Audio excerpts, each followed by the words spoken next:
బంధం వీరిది.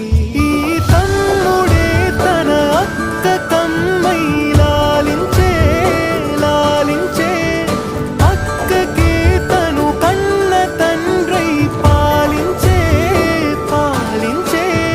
కాలమాగి చూసిన అనుబంధమే ఇదిలే, వయసు మీరిన పాసమే ఒక కావ్యమైనదిలే.